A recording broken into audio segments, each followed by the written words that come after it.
on is what you're going to be. Feed on what is the true light. We need to be the light. What you feed, what you see is what you are. What you see, you desire. This is what you start feeding yourself. When you feed yourself with wrong stuff, your outcome will be also wrong.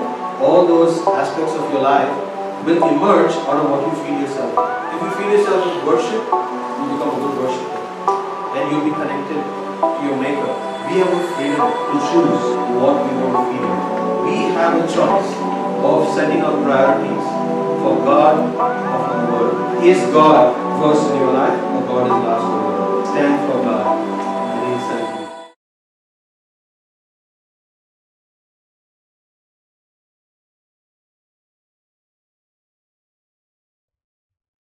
We'd like to welcome each one of you this evening in the name of our Lord and Savior Jesus Christ. और इस समय मैं आपका स्वागत करना चाहता हूँ प्रभु यीशु मसीह के नाम से। We'd like to wish all the fathers out there a happy Father's Day. और मैं सारे पिताओं को आज का दिन जो मना रहे हैं सबको मैं विश करता हूँ आज के दिन के द्वारा। There's always a question, who's a father? हमेशा एक ही सवाल खड़ा होता है कि पिता कौन है। So this evening we're gonna just touch on a few points about fatherhood, about the principles of fatherhood, the kingdom principles of fatherhood, and who is a father? बाप कौन है? और आज हम इन बातों के इस विषय पे बात करने वाले हैं, पिता के बारे में, पिता का कार्य, पिता की जिम्मेदारियां, और अंत में एक सवाल पूछा जाएगा, कौन पिता है? Yes, we need to go back to creation and find out what God is speaking about fatherhood through creation, to the time of creation. And we go to Genesis chapter 1 verse 26. It says, then God said, let us make man in our image, after our likeness, and let him have dominion over the fish of the sea, birds of the heaven, and over the livestock, and over all the earth, and over every creeping thing that creeps on the earth. तो हम शुरुआत में देखेंगे ये पिता के बारे में। शुरुआत में परमेश्वर ने किस तरह से बातें शुरू की। तो उत्पत्ति चैप्टर 1 वर्स 26 में हम पढ़ेंगे, फिर परमेश्वर ने कहा, हम मनुष्य को अपने स्वरूप के अनुसार अपनी समानता में बनाए, और वे समुद्र की मछलियों और आकाश के पक्षियों और घरेलू पशुओं और सारी पृथ्वी पर और सब रेंगने वाले जंतुओं पर जो पृथ्वी पर रेंगते हैं अधिकार रखे। We know that God says that God has created man and He gave him dominion, He gave him charge. He says, now this is what I've given it to you, you take charge, you take dominion. तो हम देखते हैं यहाँ पे परमेश्वर ने क्या कहा है कि मनुष्य को उसने अपने स्वरूप के अनुसार बनाया है और सारा अधिकार उनको दे दिया कि हम उसके ऊपर अधिकार करें और ये दुनिया चलाएं। And further down in Genesis chapter 2 verse 21, 2 verse 7, first it's 7, and then it goes to 2:15, and then 2:18, and 2:21, 2:23.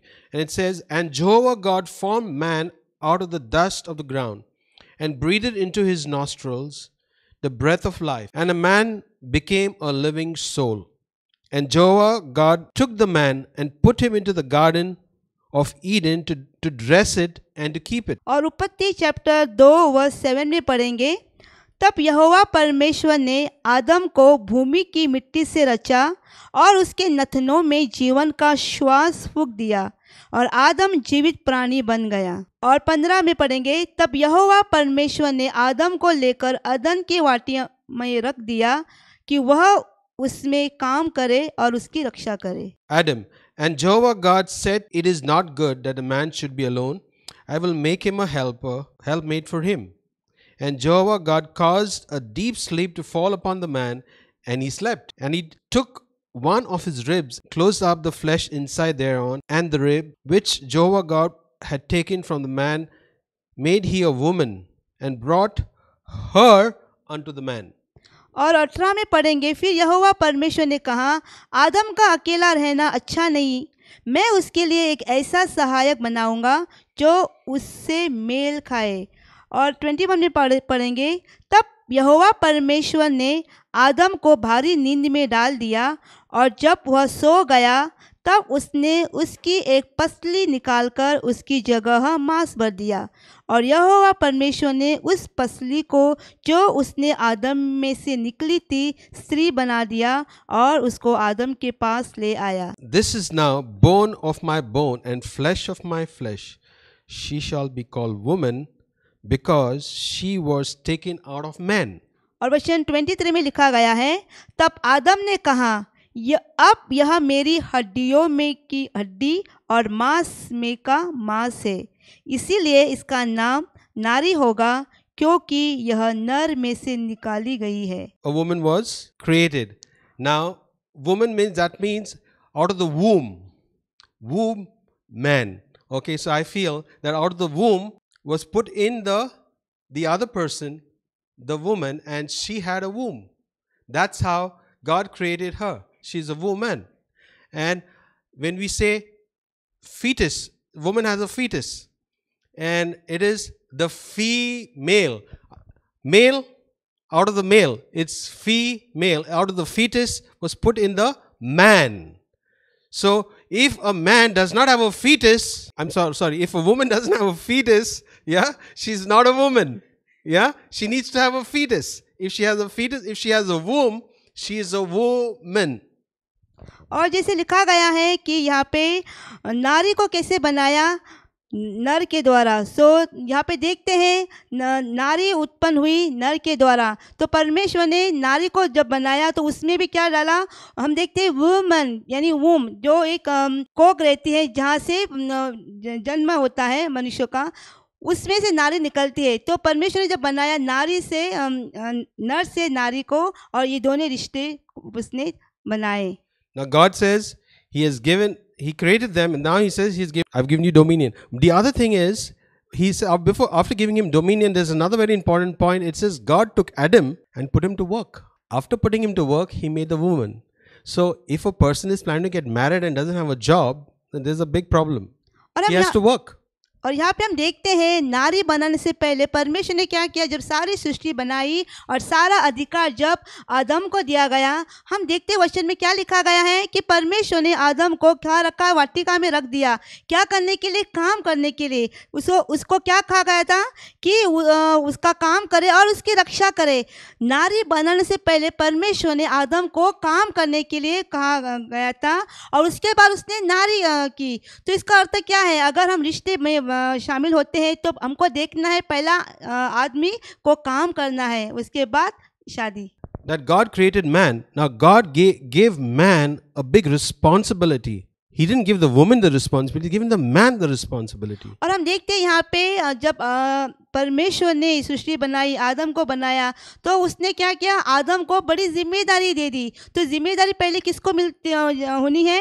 आदमी को, और ना औरत को। तो आदमी जिम्मेदार रहता है। There's a saying that behind every man is a woman.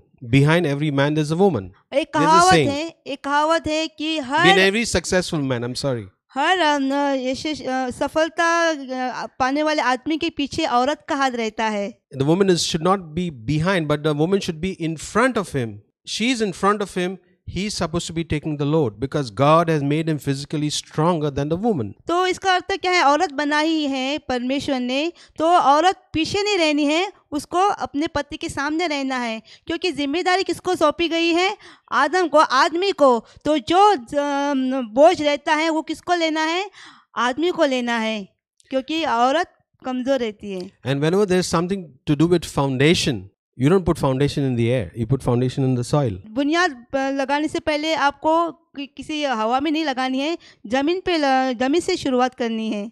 And the foundation of every home, every family is the man. He is the foundation. If the foundation is not strong, now you got to understand, God made the man out of the mud, out of the foundation. And I believe that if the man is not strong enough to hold on to the family, the full house will be collapsed. तो हम देखते हैं आदमी की पहली जिम्मेदारी उसके ऊपर रहती है, क्योंकि परमेश्वर ने उनको पहले बनाया। कैसे? मिट्टी से आदम को बनाया। तो अगर घर की बुनियाद यानी घर का आदमी अगर जिम्मेदारी नहीं लेता है तो क्या होता है? पूरे घर के ऊपर बुरा असर होता है। इसीलिए आदमी को अपनी जिम्मेदारी लेनी है, क्योंकि बुनियाद वहाँ से शुरुआत होती है। Many men can have children. बहुत आदमी लोगों के पास बहुत उनके बच्चे पैदा करते हैं. Very easy. Yes. Many men can have children, but it is very difficult for a man to be a father. बाप बनने के लिए. बाप पिता बनने के लिए आसान है, लेकिन पिता बनने के बाद जो बच्चे पैदा होते हैं उनकी जिम्मेदारी संभालना पिता के लिए बहुत कठिन Yes. रहता So है. it's easy to give, is only to have children, but to bring them up is the responsibility also of the man. You need to be a man. बच्चा पैदा करना आसान है, लेकिन बच्चे की जिम्मेदारी लेना बहुत कठिन है जो उनको करनी है. Men are builders. Men have to hold the family up. आदमी वो घर बनाते हैं, इसीलिए उनको अपनी जिम्मेदारी बहुत गहराई से संभालनी है. Men are the source of the women. They have to be the source. They have to be the source. They have to be the person who's be able to support the family. और हर आदमी को अपनी जिम्मेदारी लेनी है और उसको support करना है, क्योंकि उन्हीं के द्वारा ही क्या होता है, घर की बुनियाद मजबूत होती है. If you give an option to a woman, from what I probably understand, that you give them an option to stay at home, they'll be very happy to do that with the family. और हम देखते हैं अगर आदमी अपनी जिम्मेदारी लेता है, औरत बहुत खुश होती है अगर उसको घर संभालने का मौका मिलता है. और ऐसा नहीं कि औरतें काम करना चाहती है, लेकिन अगर उनको मौका मिलता है तो उनके लिए बहुत बड़ी खुश की बात रहती है. Yes, men have a source of seed. We have a seed. Okay, now the seed, every man has a seed.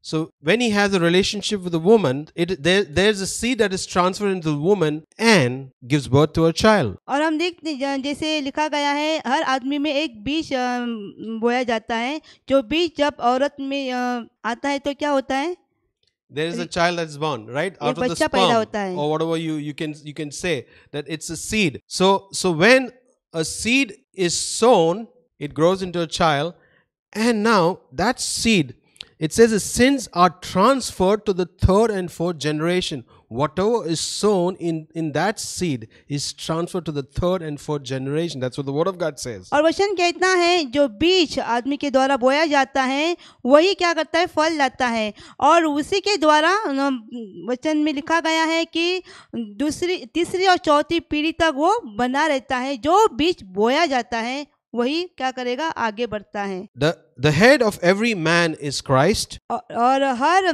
आदमी के ऊपर कौन है, यीशु मसीह है. The head of every woman is a man. और हर औरत का अधिकारी पति है. The head of Christ is God. और यीशु God the मसीह का अधिकारी परमेश्वर पिता है. And we see that it says a man shall leave his mother and father and cleave to his wife, and the two shall become one flesh. और वचन लिखता है कि आदमी को अपने माता पिता को छोड़कर अपनी पत्नी के साथ एक होना है. Now when the woman is brought to the altar during the marriage day, yes, she's brought to the altar, she's brought with her father. Okay, now when she's brought to the altar with her dad. Okay, she has a desire to get married to her husband, right? Now she looks in her husband another father. So there's a transfer of father to father. So the husband has to be a father to his wife. Not only a lover, but a father.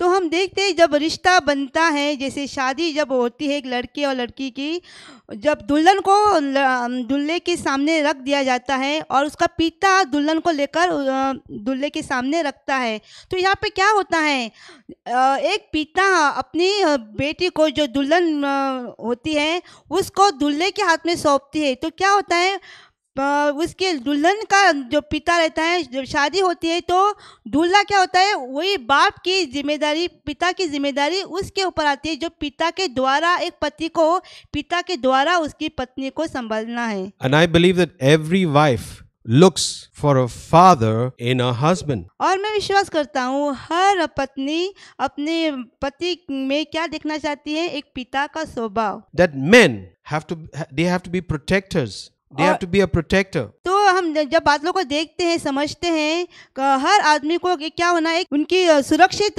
जगह वो कौन रहता है, पति रहता है. He is supposed to be protecting the family. और परिवार को संभालने के लिए, उनको सुरक्षित रखने के लिए पिता की जिम्मेदारी होती है। I have some statistics which I want to share with you this evening, and it says that 63% of suicide cases are from fatherless homes. और हम जो मैंने कुछ स्टडी किया है, अभ्यास किया है इस विषय के ऊपर, जिनके पिता नहीं रहते हैं वहाँ पे 63% क्या होता है, खुदकुशी वो लोग करते हैं, जिनकी ज़िंदगी में, जिनके जीवन में पिता नहीं है। Okay, 90% of runaway children are from fatherless homes. और जिनके पिता नहीं है, 90% ऐसे लोग क्या करते हैं, घर छोड़कर बाहर आते हैं।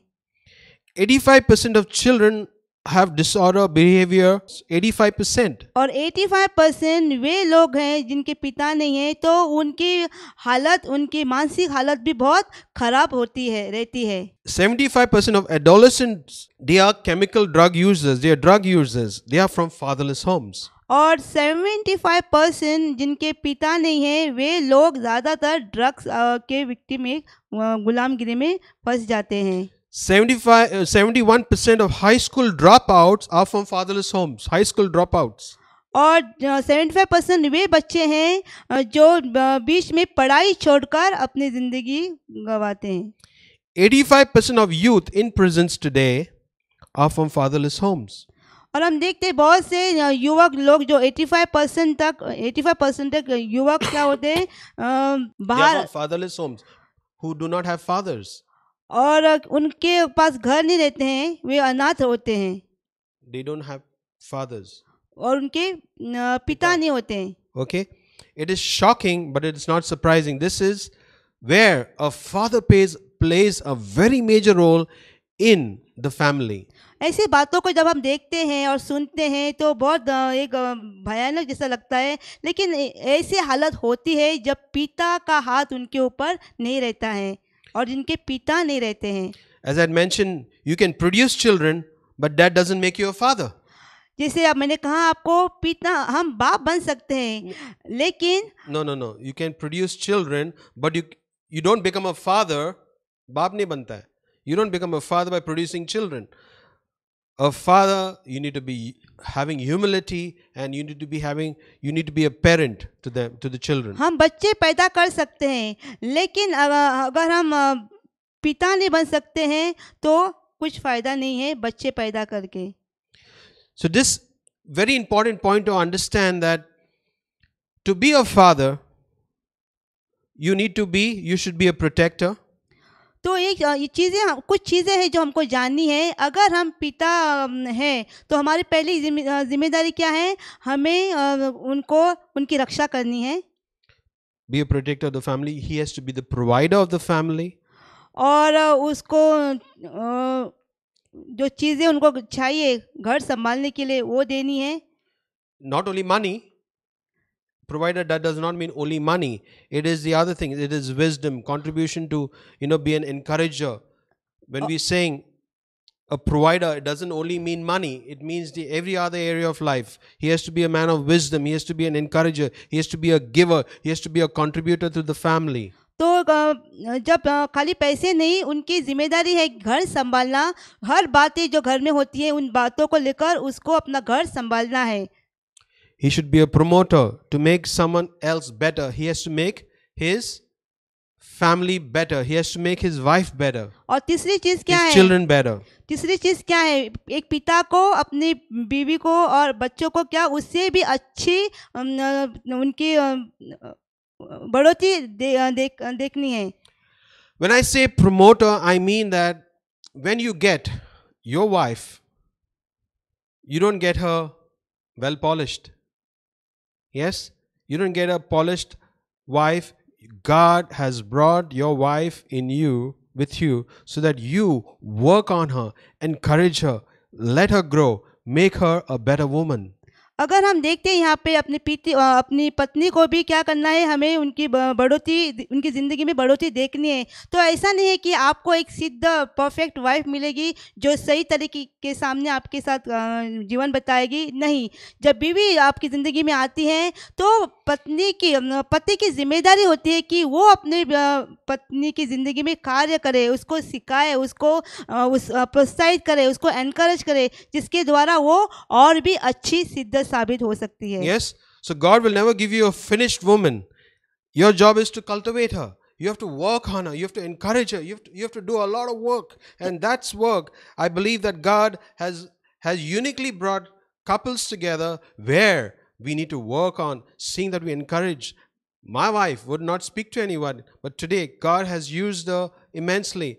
And I just want to thank God for the way that we have, as husbands, as fathers, that we need to take responsibility of ensuring that our wives become better than us. सो हर पिता की या हर आदमी की जिम्मेदारी रहती है, जब पत्नी उनकी ज़िंदगी में आती है तो उनके ऊपर कार्य करना है, उनको संभालना है, उनको तैयार करना है, क्योंकि जब ऐसा करते हैं तो वो आपकी ज़िंदगी में अच्छा कार्य कर सकती है। आपको कोई परमेश्वर बनाई हुई चीज़ नहीं देगा, लेकिन उसके ऊपर कार्य करने के लिए आपकी ज़िंदगी में पत्नी लेकर आएगा जो आप उसको सिखाकर बना सकते हैं। Every woman is a man's project for life.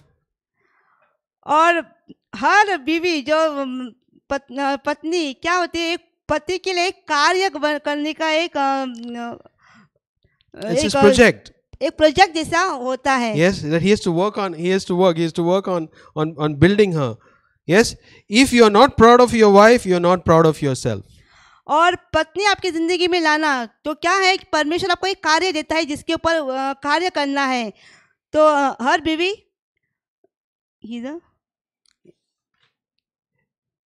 if you're proud of your wife, you'll be proud of yourself.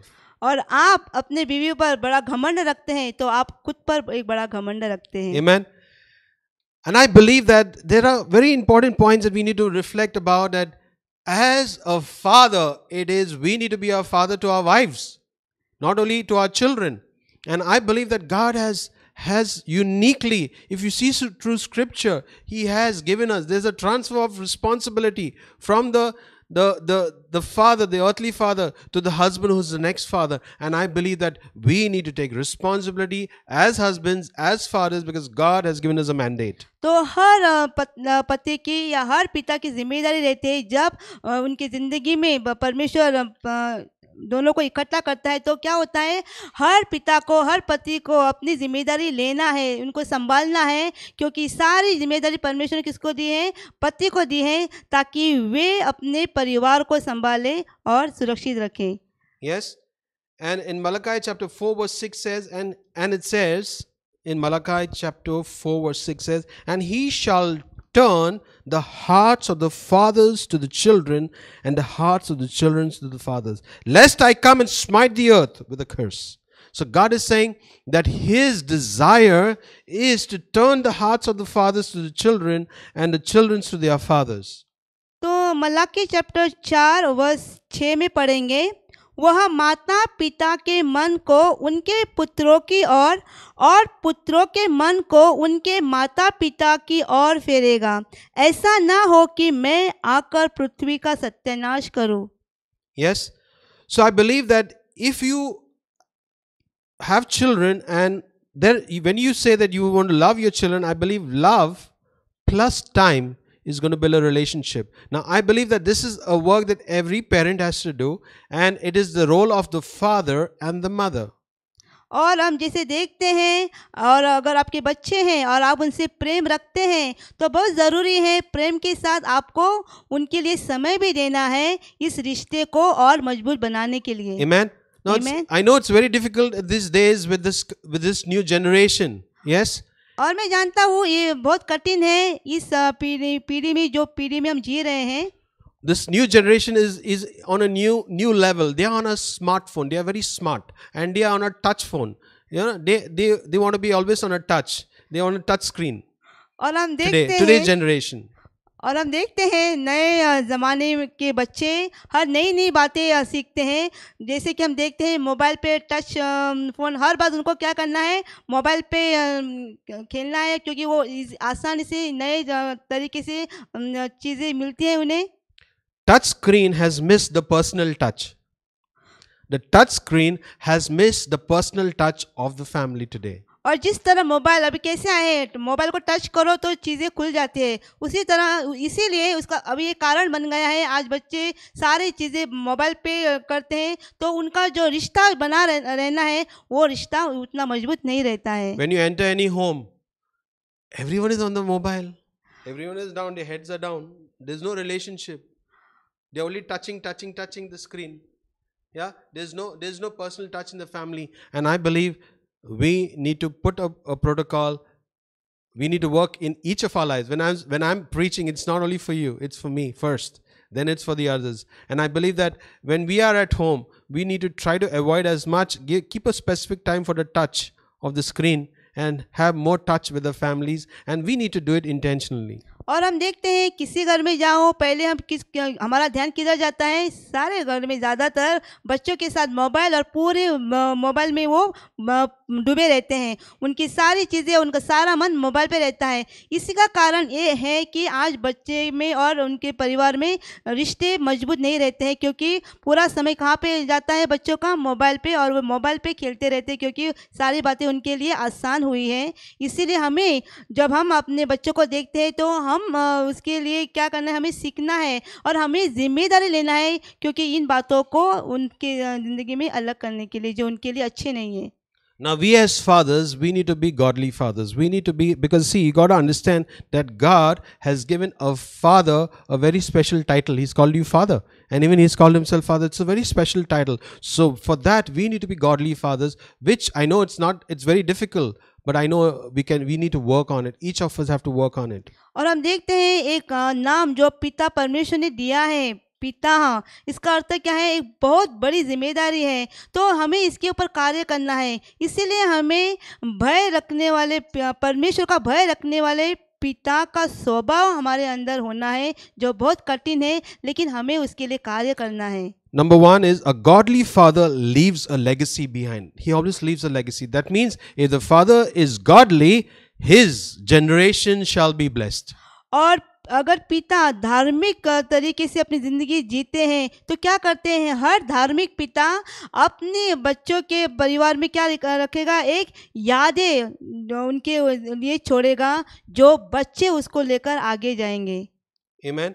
So I feel that dads have to be shaping the next generation. It is the father's responsibility, not the mother's responsibility. We always feel, chalo, let the mother handle it. But I feel passing on the buck is very dangerous. It is the seed that is transferred from generation to generation. So if we as fathers are not godly fathers, our children will not see that blessing in their lives. और क्योंकि हमें धार्मिक पिता की तरह कार्य करना है, क्यों हम देखते हैं ज़्यादातर की सारी चीज़ें किसके ऊपर डालते हैं, माताओं के ऊपर। हम कहते हैं ये माता का कार्य है, हर माँ को ये कार्य करना है, लेकिन नहीं, शुरुआत में अगर हम देखा है, सुना है, ये बीज कहाँ से आया है, पिता के द्वारा। सो जो बीज पिता के द्वारा बोया जाता है, वही बीज आगे लेकर जाता है। इसीलिए हर पिता की जिम्मेदारी है वे अपने बच्चों को सिखाएं और उनके ऊपर कार्य करें, जो उनको सही मार्ग में चलने के लिए आसान करेगा, जो पिता की जिम्मेदारी है, जब पिता इस जिम्मेदारी को पूरा करता है। And in Deuteronomy chapter 5 verse 28 says,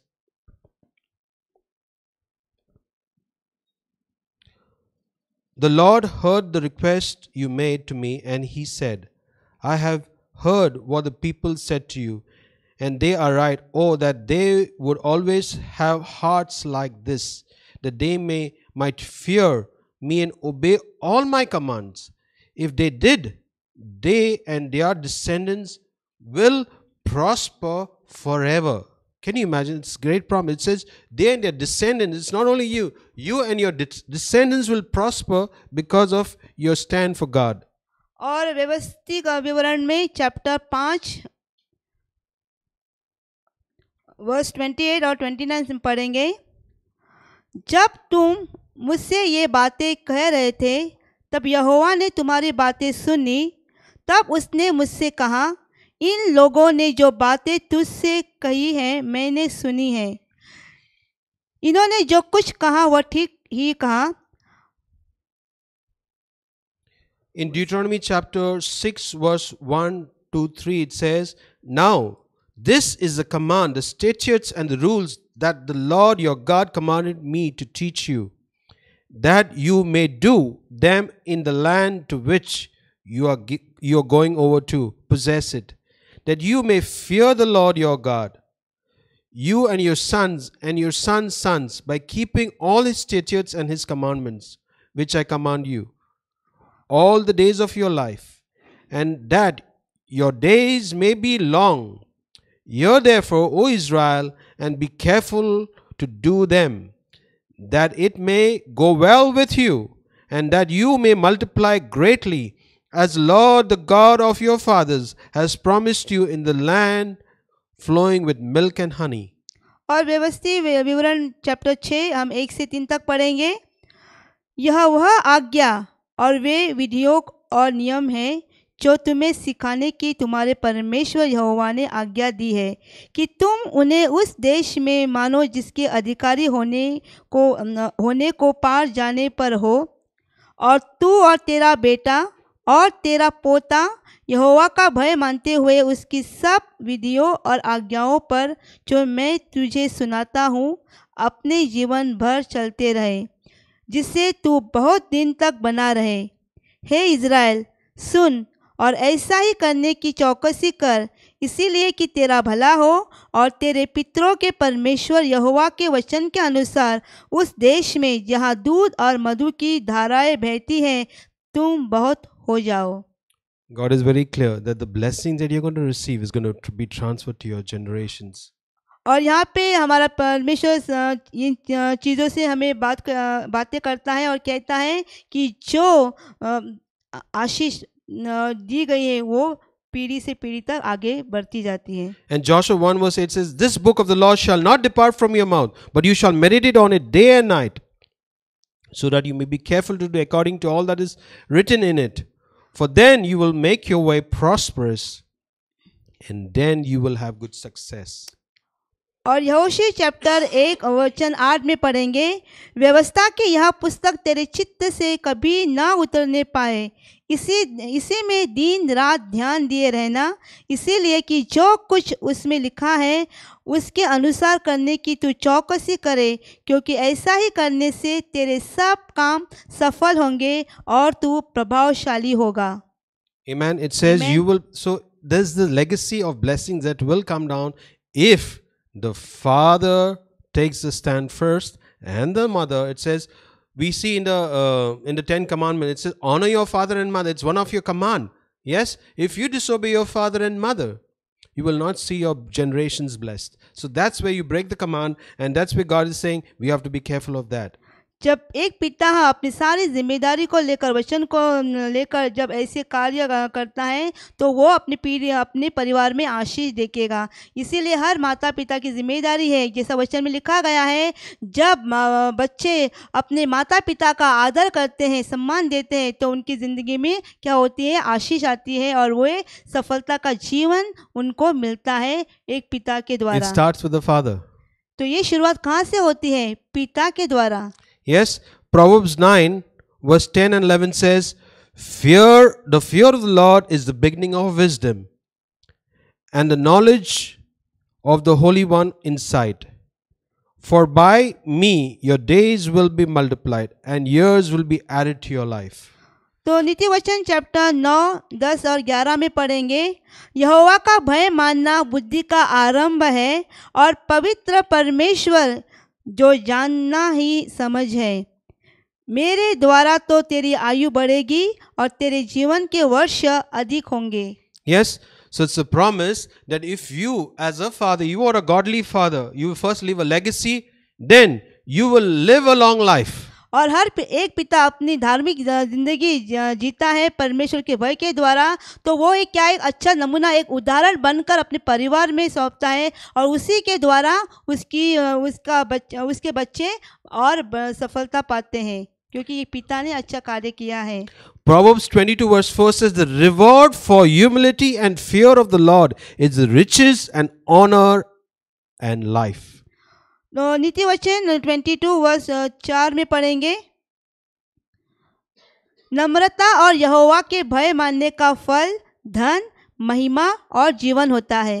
Amen. Amen. So I believe that the first is the godly father will leave a legacy. The second is he will live longer and even his generations will live longer. तो हम यहाँ पे क्या देखते हैं, अगर एक पिता अपनी जिम्मेदारी पूरी तरह से निभाता है और अच्छा नमूना, एक अच्छा उदाहरण रहता है, तो वो सफलता पाता है और वही सफलता उसके बच्चों में बढ़ती जाती है और वही उसका परिवार आगे सफलता पाता है। Now you say it's the Old Testament. In the New Testament, Ephesians 6 verse 2 says, you don't need to turn. It says, honor your father and mother. This is the first commandment with a promise.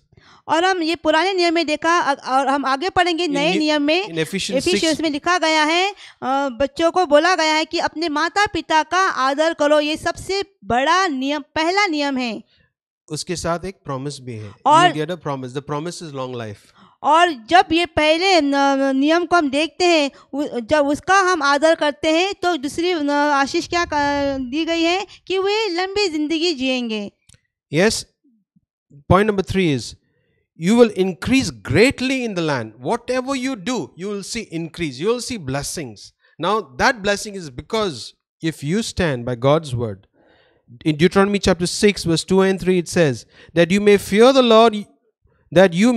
Lord, your God, you, your sons and your sons' sons, by keeping all the statutes and his commandments, which I command you all the days of your life, that your days may be long. Hear therefore, O Israel, and be careful to do them, that it may go well with you, and that you may multiply greatly, as the Lord God of your fathers has promised you, in a land flowing with milk and honey. So that's a promise. The third point is that you will increase. God's promise. God doesn't lie in his promises. But for that, you need to be a godly father. और डिट्रोनॉमी व्यवस्था विवरण chapter 6 वर्ष 1 और 2 में पढ़ेंगे, 2 और 3 में पढ़ेंगे, और तू और तेरा बेटा और तेरा पोता यहोवा का भय मानते हुए उसकी उन सब विधियों और आज्ञाओं पर जो मैं तुझे सुनाता हूँ अपने जीवन भर चलते रहेंगे, जिससे तू बहुत दिन तक बना रहे। हे इज़राइल, सुन और ऐसा ही करने की चौकसी कर, इसीलिए कि तेरा भला हो और तेरे पितरों के परमेश्वर यहोवा के वचन के अनुसार उस देश में जहाँ दूध और मधु की धाराएं बहती हैं तुम बहुत हो जाओ। The next point is, a godly father will love God intensely. और धार्मिक पिता वो क्या करेगा, उसका स्वभाव उसका वो परमेश्वर को अधिक के अधिक करीब रहेगा। Yes, that's the instruction that was given. It says in Deuteronomy chapter 6 verse 5 says, you shall love the Lord your God with all your heart, with all your soul and with all your might. और वचन 5 में लिखा गया है, व्यवस्था विवरण chapter 6 वर्ष 5 में, तू अपने परमेश्वर यहोवा से अपने सारे मन और सारे जीव और सारी शक्ति के साथ प्रेम रखना। If you do not have love in your heart as a father for God, your children will know it, they will see it, and it cannot be passed on to generations. So if we have not done it, today is a day to understand that we can change. We need to make changes. We need to make some changes. Let us work on it. Let's ask God for his grace that we be able to humble ourselves, which is very difficult, that we would be able to do this in the land of the living. आमीन। अगर एक पिता के मन में परमेश्वर का प्यार नहीं है तो क्या होगा, उसके बच्चे क्या देखेंगे, परमेश्वर का भय को नहीं देखेंगे। इसीलिए बहुत ज़रूरी है हर पिता को अपनी जिम्मेदारी जानना और परमेश्वर के भय में चलना, तभी हम ये कार्य देखेंगे। अगर ऐसी बातें आप में नहीं है और आपको लगता है कि हाँ ऐसी चीज़ें मैंने नहीं की है, तो आज का दिन है, आप अपने ज़िंदगी को प्रभु के हवाले कर सकते हैं। Amen. A godly father lives a spiritual life intentionally. Yes, he works on. He says, I need to do it is because I want my generations to be blessed. I want my children to be blessed. That's what the sacrifice the godly father will do. और एक धार्मिक पिता वो क्या करता है, जानबूझकर उसको जानना है, उसको ये बातें जो उसको करनी नहीं है करनी है, क्योंकि वही उसी के द्वारा क्या होती है ज़िंदगी में सफलता होती है। तो धार्मिक पिता क्या करेगा, वो परमेश्वर की खोजी में रहेगा। Deuteronomy chapter 6 verse 6 and 7 says, and these words that I command you today shall be on your heart. You shall teach them to your children diligently. You shall talk to them when you sit in your house, when you walk by the way, and when you lie down, and when you rise up.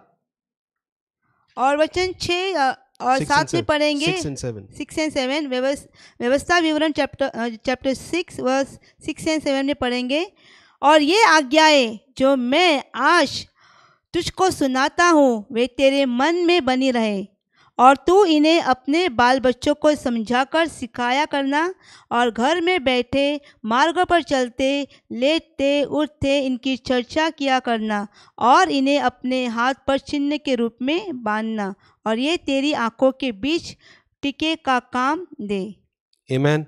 It's a promise, and God is very clear. It says that we need to keep talking to our children about the blessings that we will receive if we stand by with God's word, honor His word. और ये वादा किया है परमेश्वर ने कि ये जो यहाँ पे लिखा गया है वो करनी है, और वचन के ऊपर हमारा ध्यान रखकर इन वचन में हमें रहना है। Amen. Amen. Then we go to Deuteronomy 6 verse 8 and 9. It says, tie them as a symbol on your hands, bind them around your foreheads, write them on the doormats of your houses and on your gates.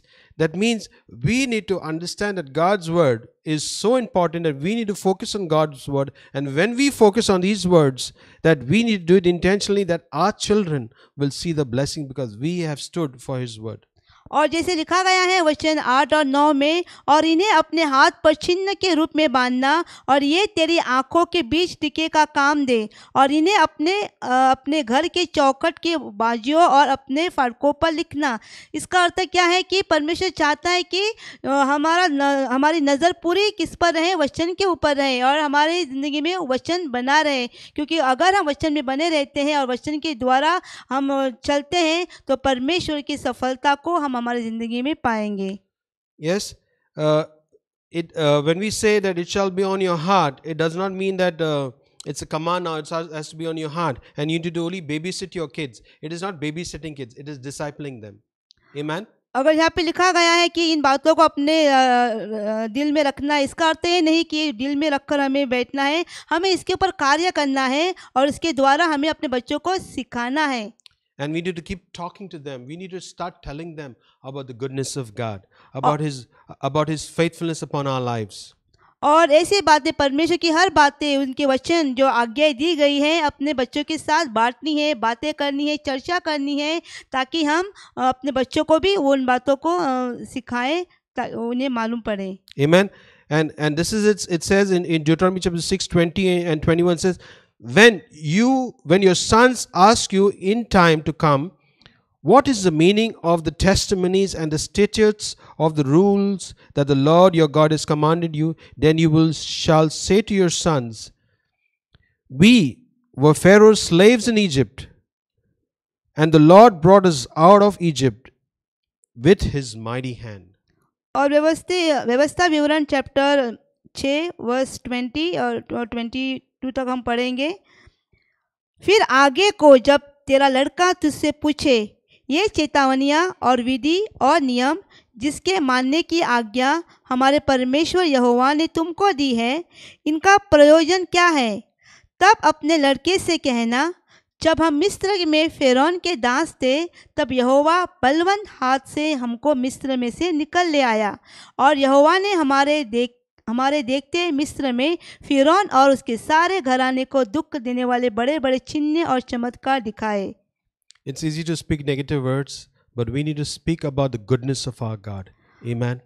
हम नकारात्मक जैसी बातें बोल सकते हैं, लेकिन जो आसान है, लेकिन बहुत ज़रूरी है हमें परमेश्वर की भलाई की बातें करनी है। If you love God with all your heart, you will see the blessings. अगर आप परमेश्वर को पूरे मन से प्यार करते हैं तो परमेश्वर की आशीष आप अपनी ज़िंदगी में Loving the देखेंगे। Lord with all of your heart means you're going to love what is written in His Word also. परमेश्वर को पूरे मन से प्रेम रखना, इसका अर्थ क्या है? जो जो बातें उन्होंने लिखी हैं उन बातों को विश्वास करना और उसके द्वारा चलना। If you have received God's word this evening and you believe that you need to change in certain areas and you need to be a true father, I want you to spend time in God's presence, in His word, and we need to work on being an example, including me. और ये वचन आपने सुने हैं, जब इस विषय में आपने जो बातें सुनी हैं, और मैं जानता हूँ जो बातें आपने सुनी हैं और आपको लगता है कि वैसे बहुत चीज़ें हैं जो मुझे अपनी ज़िंदगी में करनी है जो मैंने कभी किए नहीं है, तो परमेश्वर की उपस्थिति में जैसे हम बैठे हैं और जैसे आप बैठते हैं, हमें प्रार्थना करना है, हमें सबको बदलना है और परमेश्वर से मांगना है। Many of you might have had very bad fathers. बहुत से लोग जो सुन रहे हैं, आपको लगता है कि आपके पिता की जो जिम्मेदारी होती है नहीं निभाई है, But कि we मैं need, अच्छे पिता नहीं बने हैं। but we need to still honor them. We need to still obey them. And I believe as we honor them, we're going to see the blessings of our living लेकिन God. फिर भी अगर हमें लगता है कि मुझे अच्छा पिता नहीं मिला है, फिर भी हमें क्या करना है? उनका आदर करना है, उनको सम्मान देना है। You need to start praying for them. आपको क्या करना है? उनके लिए प्रार्थना करना है। Amen. आमीन। Shall we ask God to come and help us to be good fathers क्यों ना हम इस समय प्रार्थना and good करें, parents, good mothers, good fathers? क्यों ना हम इस समय प्रार्थना करें कि पिता से मांगे कि हे पिता, तू मुझे मदद कर कि मैं एक अच्छा पिता, एक अच्छी माँ बन सकूं।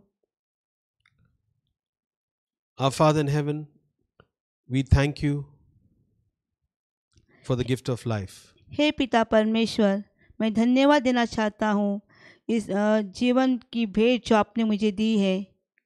I have failed in many areas in my life, oh God. प्रभु, बहुत जगह से मैं हार गया हूँ, Help me, O Lord, to walk in your ways. लेकिन आप मुझे मदद करो कि मैं आपके मार्ग पर चल सकूं। Holy Spirit, lead me and guide me in all that I do. पवित्र आत्मा, आप मुझे अगुवाई कर और मार्ग दिखा जिन पर मुझे चलना है। Thank you, Jesus, for the gift of life. Thank you, Jesus, for the gift of your Holy Spirit. पिता परमेश्वर, मैं धन्यवाद देना चाहता हूँ इस ज़िंदगी जो आपने मुझे दी है और पवित्र आत्मा की भेंट जो आपने मुझे दी है। I thank you, Lord, once again for this time, and thank you that you have chosen me as your child. You've called me as your child. मैं धन्यवाद देना चाहता हूँ प्रभु, आपने मुझे नाम लेकर पुकारा, आपने मुझे अपना खुद का बेटा कहकर, बेटी कहकर पुकारा। I make this prayer in Jesus' name. मैं ये प्रार्थना प्रभु यीशु मसीह के नाम से करता हूँ। I want to thank each one of you if you have received God's word this evening, and if you have any prayer needs, there are numbers on the screen. You can send me a WhatsApp message if you're unable to get in touch with me, and I believe that we will definitely continue to pray for you. Do stay connected, and as I said, the numbers on our screen is my personal number. You can make a note of is 9326855590. Please feel free to send a message, and we will continue to pray for you as a church. Thank you. मैं जानता हूँ जो वचन आपने सुना है, आपने इस वचन को स्वीकारा है, आपकी ज़िंदगी में कार्य करेगा। और जो नीचे दिए गए नंबर है हमारे जो स्क्रीन पर आ रहे हैं, आप उस नंबर को नोट करें और इस नंबर पे आप व्हाट्सएप मैसेज भेजिए पास्टर को। जो मैसेज जब मिलते हैं तो हम विश्वास करते हैं हम आपके लिए प्रार्थना करेंगे और आपको प्रार्थना में रखेंगे। And to all the fathers, wish you a happy Father's Day. और वापस एक बार हर पिता को मैं आज का फादर्स डे विश करना चाहता हूँ And be a true father. और एक सच्चे पिता बने रहो। God bless you. God bless you. Thank you.